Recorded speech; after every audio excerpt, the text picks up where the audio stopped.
Hello everyone and welcome back to Let's Play Resident Evil 0. In the last part we started off the game, and now we're on top of the dining car. With Rebecca only, because you can only send one character up here at a time.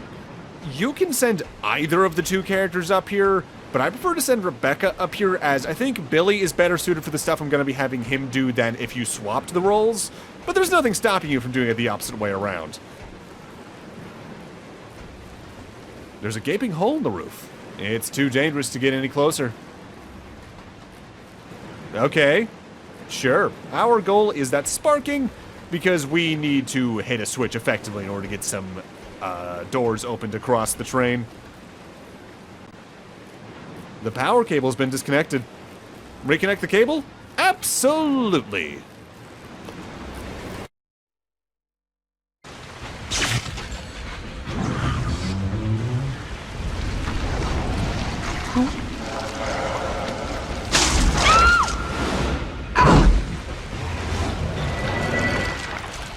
Thankfully, none of those bit her. So now whoever you sent up to the roof is here in the kitchen, and there are some items to grab, especially a key, which I think the key you could actually see through a window elsewhere on the train. I think specifically in the room where we quote-unquote fought that leech zombie last time, but I don't investigate that because I know I need to come here anyway. But there's a problem here. Well, we can get the train key here and check it out to figure out exactly where it needs to go. This, in particular, is for the conductor's office, so we need that to get further up in the train. The door here is, not exactly useful at the moment. There's something stuck in the keyhole. It's preventing the doorknob from turning. You could probably get it out if you had something sharp. Whoever you sent up to the roof is now stuck in this room until you get another item with the other character. This is why I sent Rebecca up here, because Billy's better in combat for stuff that's coming up. The service lift is stopped on the first floor. Call the service lift? With that said, whoever's up here can still get items back and forth to the other character using this service lift. You do have to send one item at a time, but you can at least get stuff to them. So in the case you get herbs you want to combine with Rebecca, but she's in one place and not the other, you can use this. We need to use this to send the key down to Billy. And you should also just send whatever handgun ammo the character you sent up here to the other character as well, because, well, Rebecca's not going to be doing anything combat-wise for the next little bit, is she? So, we just now need to swap characters and get used to controlling Billy. Notably, the single-player co-op experience thing this game has going on was effectively around since it started development. Resident Evil, in general, tended to get a lot of changes throughout its development early on. Like Resident Evil 1 started as a remake of Sweet Home. Resident Evil 2 had an entire version scrapped 95% of the way through. Resident Evil 4 was 3 different games across its development effectively. Resident Evil 0 is one of the few games that wasn't exactly the case. When they originally started development for this, it was on the N64. And they ultimately didn't put it on that because apparently the memory expansions that every cartridge would have needed would have been too expensive for the budget the game would have had. So they scrapped it and saved it until they got some GameCube development kits to start playing around with stuff there.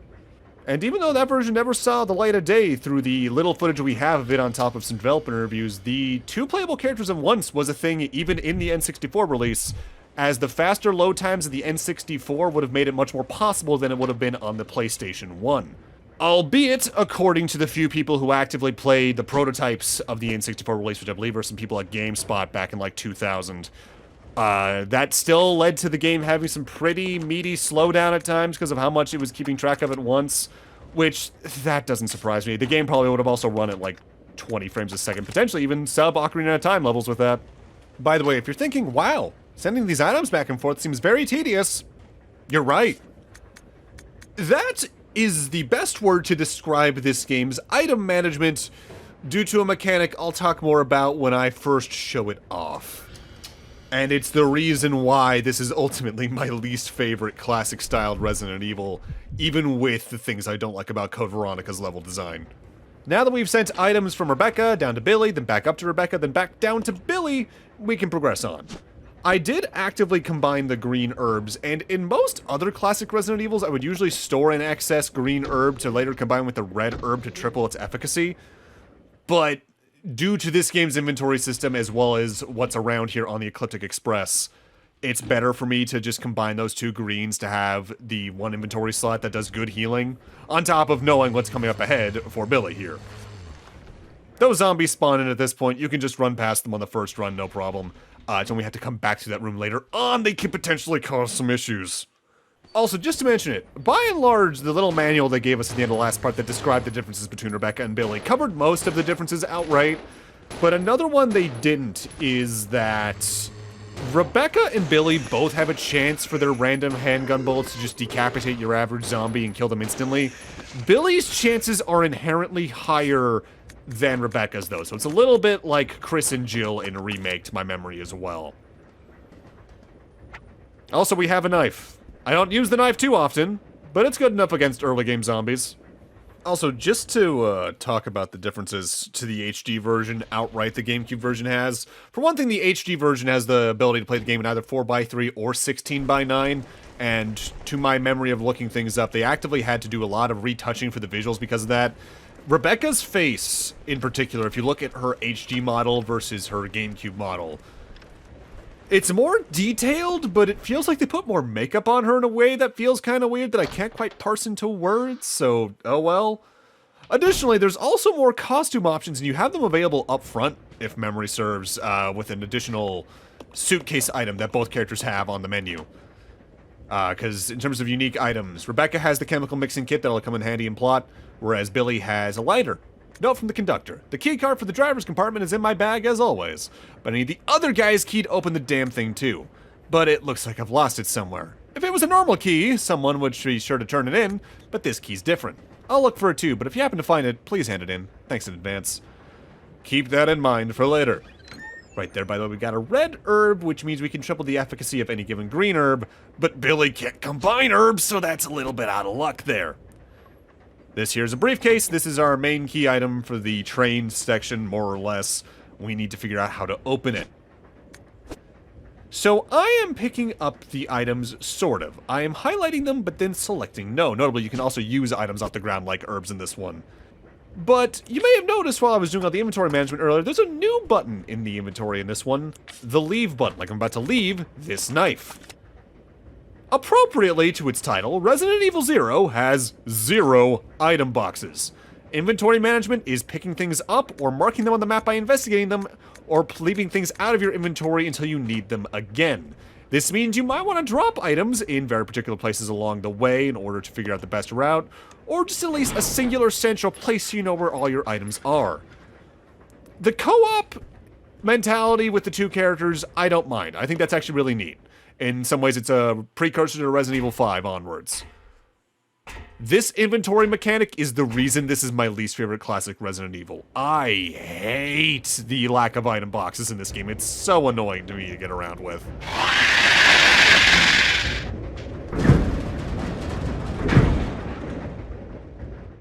I'm sure that was nothing. And the thing is, I think genuinely this is an interesting mechanic if it was a difficulty mode. For those that watched my Wario Land LP, I mentioned that there was a certain thing that feels like it should have been a difficulty mode. In the next LP, this is what I was talking about back then. I'm leaving the green herb there because I need more inventory space for what's coming up, but I might as well leave the green herb in that room because it's coming in handy later.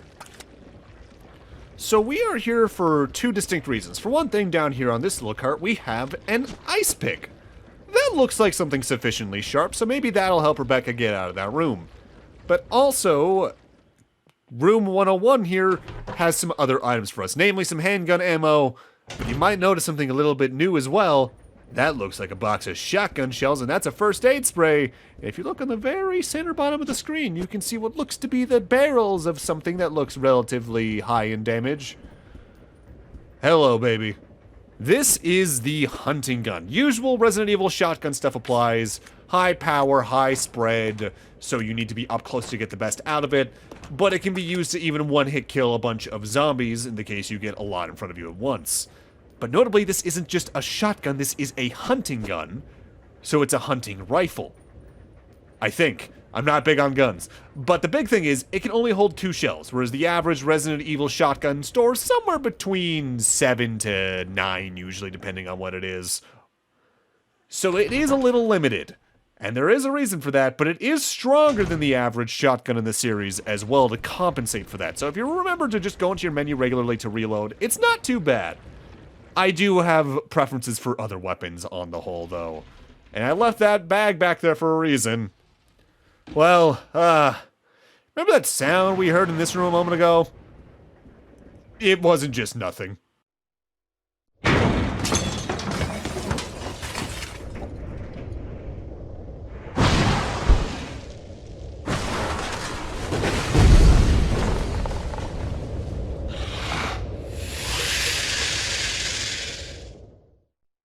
First boss of the game is the Stinger, which I actually fight a little wrong. If you remember that note we read earlier, this is actually subject to Y139. If you're smart with the hunting gun and get right up in its face and aim down, the first shot should crack open the shell on its head. The second, if it doesn't kill it, will get really close. I'm aiming straight forward because I completely forgot about that, honestly. I did that on one of my playthroughs. I completely forgot about it on this one because I was preoccupied with inventory management already. Attack-wise, it can charge into you, it can try to hit you with its stinger and all that jazz. Notably, unlike other arachnids in the series, it can't outright poison you, but be careful all the same. This is, of course, why I left the herb in here earlier, because I knew that this was coming up. You can also just outright leave the room if you're not ready, but I don't think there's a real easy way around this fight. I don't think you can just try to skirt around it like you do zombies in a lot of the other games, or even in this game if you're trying to conserve ammo. Though I believe there's also a well-known enough strategy out there for using the knife only on this thing because you can stagger it a certain way. I think I've seen a video do that at some point over the years. But I don't like to use the knives on boss fights in this series because I just think they're too unpredictable for me to do that reliably. But at the same time, I'm not put the level of investment into the combat of these games as other people have. Unless the game's name is Resident Evil 4, because that's Resident Evil 4. So yeah, if I had remembered to do the hunting gun strat, I would have a lot more ammo for what's coming up, so that is on me, but oh well. This does allow me to just dump the hunting gun here, though, so it doesn't take up 2 inventory slots. And since there's no item boxes, those 2 inventory slots matter a lot more than they usually do. And now it's dead. So, if there is one good thing that came about from me using all my ammo on this thing effectively, I have more inventory space, so I can go back and pick up that bag and just bring that over to Rebecca, so we have that ready. I should note, though, while we're here on the Ecliptic Express, you want to investigate every item you can pick up at least once. Don't even worry about picking them all up, because obviously there's no item box for you to store them in, but at least investigate everything once. Because either it'll mark it on the map for you to use later in the case you're getting low on HP and you want to go back and pick up an herb you ignored earlier, or for other reasons, it'll just come in handy to have investigated them later. I'll talk more about why later on. Also, just to talk about something from last part really quick. The game's FMV intro starts with the narrator, of course, and they bring up Raccoon City, which is the setting of the early games in general, Rockford Island, which is Code Veronica, but they also brought up Sheena Island. Sheena Island, I'm willing to bet most people don't recognize the name of outright, because that is from one of the spin-off Resident Evils on the PS1. That is the setting of a game I've yet to cover, Resident Evil Survivor. I'll probably cover Survivor on its own at a later date. It's just worth noting this is actually one of the few other games that references that game outright. And a large part of that's probably because, to my knowledge, I think they were developed by the same teams at Capcom. From my research on like the Resident Evil wiki, I think it's like Capcom Production Studio 3 are the ones that did this Survivor, and I think Dead Aim? Studio 1 are the ones that I think did the Outbreak games. Whereas Studio 4 did, I think, Devil May Cry, the remake of Resident Evil 1, and I think one of the versions of Resident Evil 4, if not outright being the ones that developed the final version of Resident Evil 4. So we're done on that higher floor for now, so let's go get ourselves a Rebecca back, because I think it'd be funny if you could leave her behind here. Obviously we can't, though, because she needs to get to that mansion from Resident Evil 1 somehow. Also, since we're talking about developers, might as well bring this up as well. I talked about this loosely in Code Veronica, but Zero is another game that Flagship worked on over on Capcom, which for those that don't know them, they're a subsidiary that was meant to be focused on the writing and art direction side of things. They did work on this, Code Veronica, Resi 2, as well as various other Capcom titles, I think Onimusha, Devil May Cry 1, and a lot of the Dino Crises games. But I'd say most people probably know that name for their work on Nintendo franchises, because they're the ones that developed Squeak Squad and Amazing Mirror for Kirby, and were responsible for effectively every handheld Zelda game after Link's Awakening DX until the end of the GBA's lifespan. So Oracle Duology, the GBA port of A Link to the Past, Four Swords Adventures, and Minish Cap. Alright though, we finally made our way back to the kitchen car so we can go send that ice pick up to Rebecca and hopefully get her out of that room. If it's not clear, by the way, the main reason, besides just standard combat, I brought Billy through all this and sent Rebecca up to the roof is because of the boss fight. The extra defense and damage he does is worth it against the Stinger overall. Although I think the two-shot method on the Stinger with the hunting gun will work with both characters. I would just, in the case I remember to do it, still prefer to have Billy's defenses around just in case something went awry. Also, just to talk about it outright, although we're not going to get an opportunity to see this happen for a while. The game does show both characters' HPs in the pause menu at all times, no matter which one you're controlling. That is partially due to the system they brought up in the document last time, where if you have the two characters separated, there's technically nothing stopping an enemy from hitting the character you're not controlling if there are enemies in the room with them. There's only a few cases where that'll really come into play. It is worth noting, due to that, though, all the same this early on, that a health item can only be used on a singular character in this game. So you always want to save the stronger stuff for whoever's more damaged. It's not like, say, Resident Evil 5 would be years after this, where, as long as the two characters were near each other, a single healing item would work on both of them. Although, if they ever do a remake of this, I would like that to be a thing, please!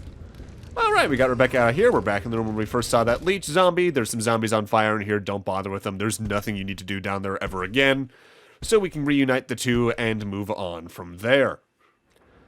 In specific, I didn't comment on it earlier, but after the Stinger boss fight, when the Stinger crashed through the ceiling, a panel opener was dropped on the floor in that area, and that's part of why I also dropped the hunting gun, because I needed the inventory space for that. We can use that here in the kitchen in order to open some other stuff up and gain access to doors further down the train than where we are right now.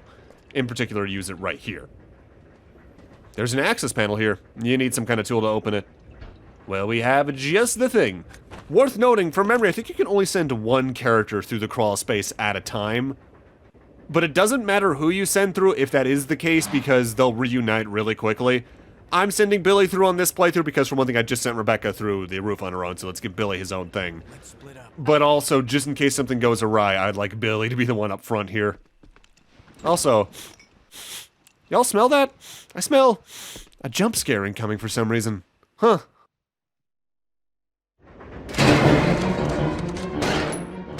You know, thinking about it, I never really thought about it too hard, but Cerberus really are the most common jump scare in the classic games. It's like them, the occasional hunter, and the occasional licker. Zombies don't get too many jump scares to themselves.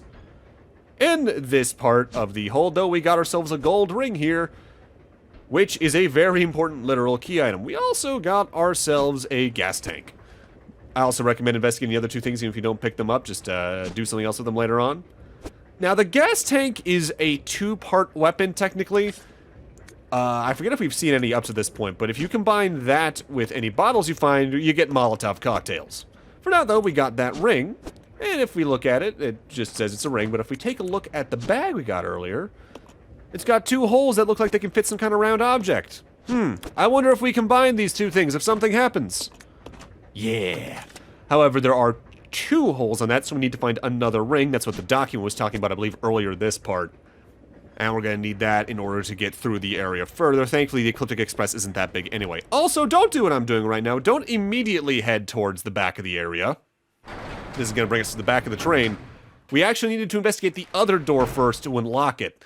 So we can get Rebecca with us, because this room requires both characters. The reason I'm telling you to do that now is whenever you swap back to the other character at this point, this happens. One of the only actual zombie jump scares in the game. Thankfully, we can just send Rebecca through the crawl space as well.